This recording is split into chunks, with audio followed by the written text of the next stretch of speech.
I've lived in this neighborhood for about 2 years now, and I'm used to the sound of the elevated train and of the streets where old cars sit around in the gutters.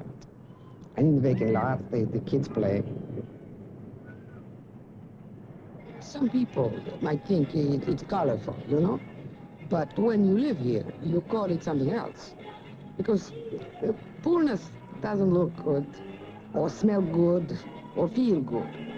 Especially not when you're sick. Not when your body hurt, and you want to make it well. It took a while, but we've got a good answer to sickness in this part of New York. It's part of a new idea that's going on in other cities too, you know, all over the country.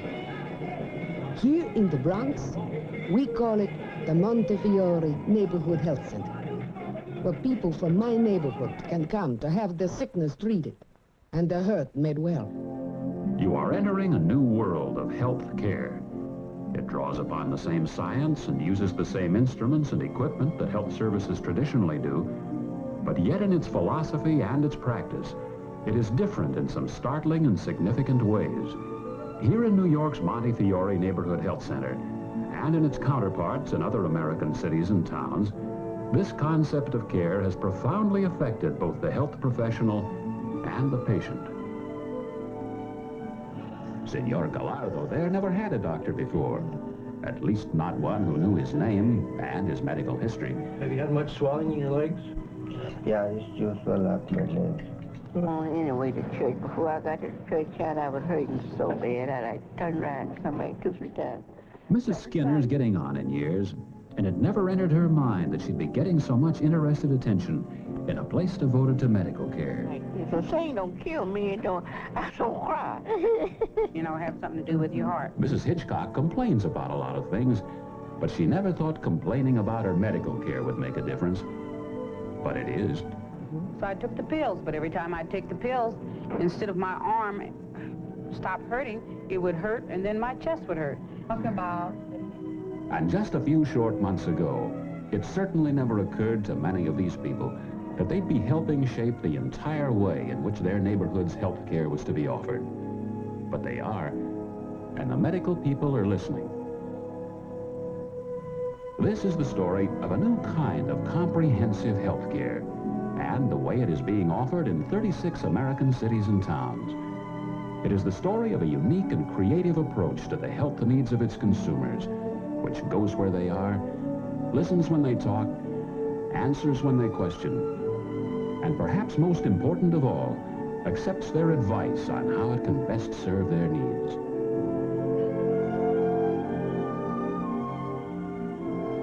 It is the story of a healthcare philosophy which could well apply not just to the poor, but to everyone, and affect the whole approach of medicine in the future.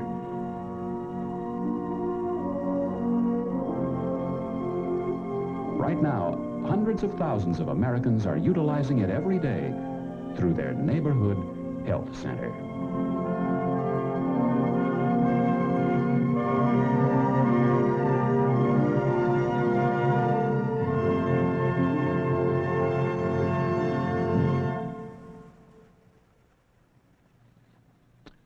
I'm Dr. Roger Eggeberg, Dean of the University of Southern California School of Medicine. This film describes new ways of providing health care for the poor, whether they live in the country or the city, by means of neighborhood health centers. In the past, and in many places today, health care for the poor has been inadequate. For instance, hard to obtain, impersonal, fragmented. In that kind of a setting, quality often suffered.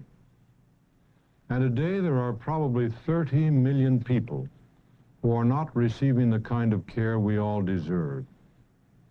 Now, with people in their neighborhoods working together with professionals in the planning and operation of these centers, there are some new ideas and new directions that we should all be aware of. So let's take a closer look at some of the problems and what neighborhood health centers are doing about them.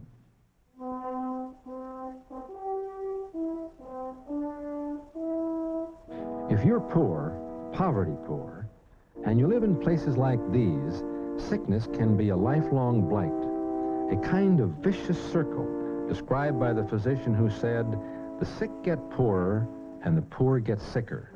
If you're poor and sick, there are some mighty discouraging barriers between you and good medical care. Barriers like transportation.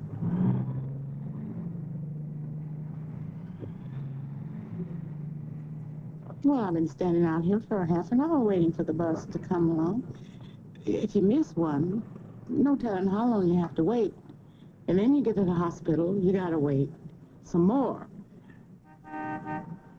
Well, it's very hard to get to the hospital when you have to get your kids all dressed, to get yourself dressed, and you're very, very sick. Then you have to walk several blocks to get the bus. So I never go until I'm nearly dead before I go, or even before I take the kids, because it's too difficult. Add long distances, no predictable way to get there or get home later, and only the most serious illness could drag you out.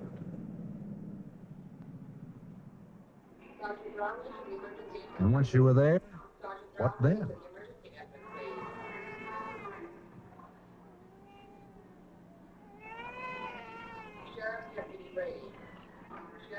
Physicians and other medical people have done a supremely difficult job under immense pressures in the country's emergency rooms and clinics.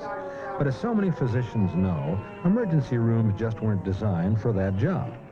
Well, emergency rooms were designed to handle acute catastrophes of all kinds. And when the medical or surgical need is of top urgency, they and their highly trained staffs function smoothly and efficiently. The team in emergency rooms all over the country function with supreme skill when they're presented with the kind of emergencies for which this place was designed.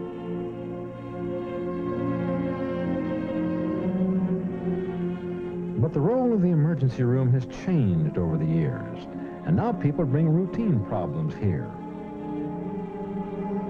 If you had to take 3 buses to get here, or a $10 taxi ride, you're very likely to wait until you're really sick, or $10 sick, as they used to say in Watts.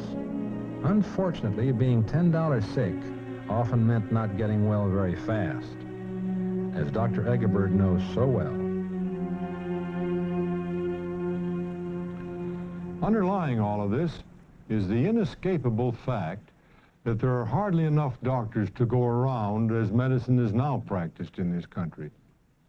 To add 30 million patients and 15 hours of extra work each week to every doctor's workload would throw the whole medical system into chaos.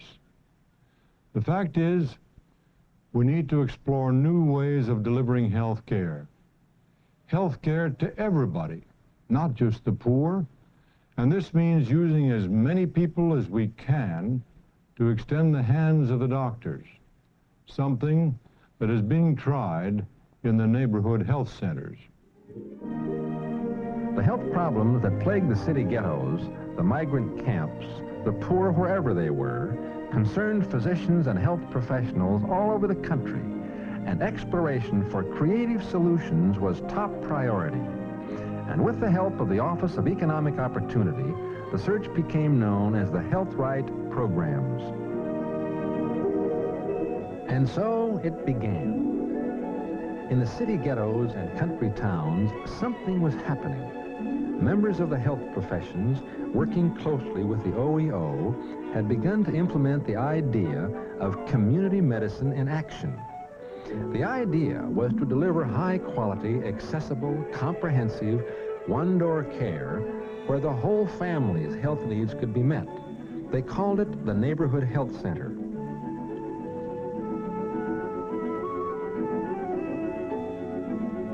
And the neighborhood was so involved in it that in little towns like El Viso, California, they built it themselves.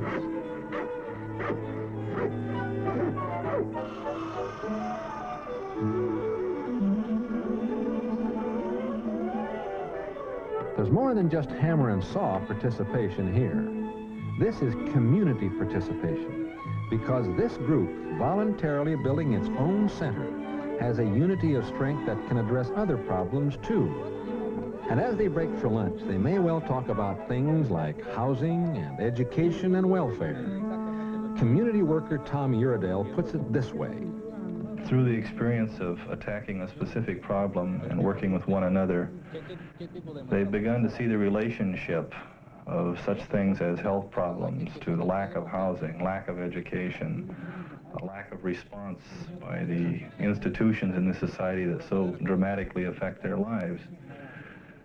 And not only do they have, at least some of them have, for the first time, a positive image of themselves, but they're beginning to see ways that they can move, possibly, to change some of the other areas of their life. So, with the vigorous and necessary help of community workers like Tom Uredale, the medically deprived people of communities like El Viso were helping themselves. A health center in this neighborhood? That's right. And it wasn't even faintly going to resemble a chilly, impersonal hospital emergency room. This was going to be accessible care. And if they had anything to say about it, it was going to be given in the best-looking building in town. The centers didn't have to be magnificent or even elaborate to begin with. San Francisco's first quarters were in house trailers, drawn up around this attractive courtyard. But they did have to be convenient and comfortable and easy of access, with pleasant waiting rooms in which neighborhood people would feel welcome and at home. Poor people aren't so far outside the mainstream of medical care that they don't want what other people want. Perhaps most significantly, they want what health professionals themselves want. They want private offices. All right. Now you tell me, is this comfortable? Yeah. Have you got any calls? They want quiet examining rooms. They are. Open it wide. Okay. They want comfortable conference areas where a warm and lasting relationship can be established between health professionals and patients. Buenas tardes, señor Alvarado. Buenas tardes, doctor. Yo soy el doctor Consiglieri, voy a ser su obstetra con el cuidado prenatal. I find that in this doctor-patient relationship, we are able to establish more than just the ordinary doctor-patient relationship, but rather that of a friendship in which we're not interested only in the pregnancy, but on the whole family. And I feel that centers such as this should not be only interested in providing health care, but also in raising the standard of living and giving hope for future generations to come. You see, a fundamental and most important concept of the health center is to offer patients family care medical service through an approach with tremendous implications for the whole medical field. It's called team medicine, and it's offered by a highly organized group whose members respond to patient needs, both medical and social. The typical health team is made up of physicians, usually an internist and pediatrician, though frequently including an obstetrician too, a dentist, a public health nurse, and one or more new health specialists called family health workers. When a family registers at the center, it is assigned to a health team which will be responsible for all of its health needs. So it's possible for an entire family to come in at once, and each member be seen by the appropriate person on their team.